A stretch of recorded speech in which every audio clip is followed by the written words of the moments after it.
vamos mostrar só o Live Scale ali, Daniel, que eu acho que é legal. Por exemplo, tem uma coisa que é bem interessante, eu até estou trabalhando no OpenStack lá, resolvendo um problema no Novo, e estava olhando o fluxo do Novo. No Novo, por exemplo, quando faz scale de VM, né, ele está parando a VM e tal, e migrando de host para poder fazer o aumento de recurso computacional, que é um pouquinho ruim, né? Não foi implementada essa extensão ainda, a gente também nem recebeu essa extensão para implementar lá no OpenStack.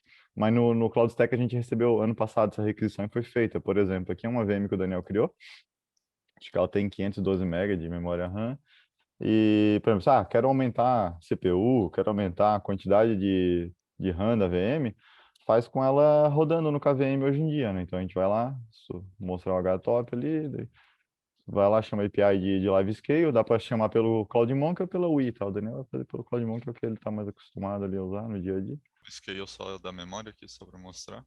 Uhum. Então tá com 512 agora, e a gente está mudando aqui para 1024.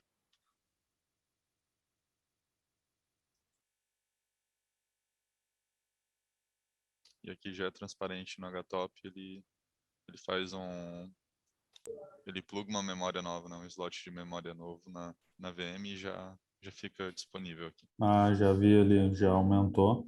E ele funciona também quando tu vai fazer, por exemplo, tu conseguiria fazer a troca de um flavor online da oferta de serviço da VM? Esse é um conceito que foi introduzido que tu não troca a oferta, né? Tu não troca o flavor.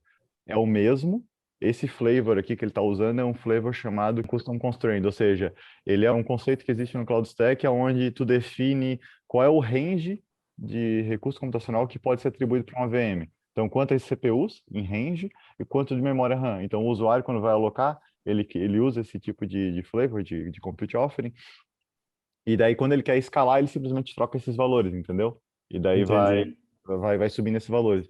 E tanto é que é o que a gente recomenda sempre para o nosso cliente, é sempre trabalhar com custom, seja constrained ou unconstrained, porque tu reduz muito o volume de flavors, de compute offerings criadas. Só precisa criar os ranges, né? Isso facilita muito para trabalhar depois com tags, com direcionamento para host, para storage, por aí vai. Ah, entendi.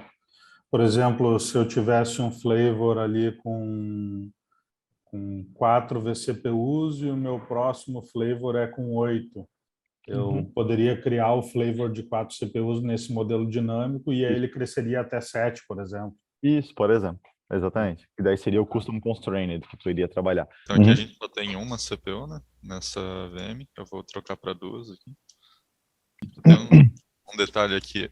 Agora eu tenho duas, só porque dependendo do sistema operacional, elas são plugadas, só que ficam offline, né? Então tem que ser ativada via sistema mesmo. Por exemplo, entendi. um LS aqui.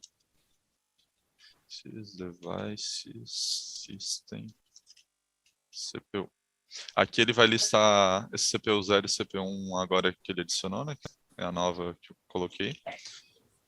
E aqui dentro, por exemplo, ele tem o arquivo online que vai dizer se está ativo ou não. E a gente só pode dar um echo ali que ele vai... Aí ele já coloca ela como ativa. A gente já pode usar ela. E lembrando que isso foi coisa que a gente fez para viabilizar que no CloudStack trabalhasse dinamicamente com essa alteração de recurso computacional, né? Esse é um diferencial para poder, né, para vocês poderem trabalhar de modo mais adequado com as plataformas e poder ter diferencial competitivo, né? Porque o cliente daí, por exemplo, que tem um banco de dados, ele não vai querer parar para aumentar o recurso computacional, né? Tem que aumentar on the fly. Sim, Então, esse sim. foi o tipo de coisa que a gente fez para que o KVM tivesse uma melhor adoção no CloudStack, que é interessante mostrar para vocês. Mas também daí depois Ah, tem as outras bacana. coisas que a gente andou fazendo. Por exemplo, do VM Metrics, Daniel. Essa é uma implementação legal que saiu esse ano.